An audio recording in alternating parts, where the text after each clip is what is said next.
Hi, good morning. Ako ulit. Ako ulit magtatanong sa'yo. Listen very well, ha? The Philippines is prone to disasters along with the most number of typhoons every year entering far. We've been encountering left and right political turmoil.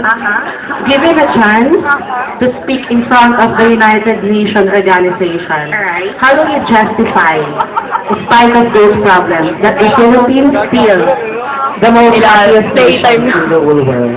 Okay, oh my gosh. Aside from the disasters that's happening within our country and with the political turmoil that we Filipinos are experiencing, what would I say to the United Nations that will make the Philippines the happiest place on earth?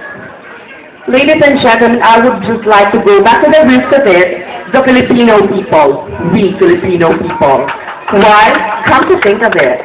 After all that's happening in our country and all of the things that will still happen in the near future, though we know for a fact that we're living in a third world country, still we know how to love on our problems. Ladies and gentlemen, Philippines has been in the third world org. Ito po ay ang bansang isa sa pinakamahirap sa buong mundo. Ngunit datapwat gayon pa man, tayong mga Pilipino, marunong pa rin tayong tumawa sa iba't ng ating mga problemang nangyayari sa ating palipaligid. Why?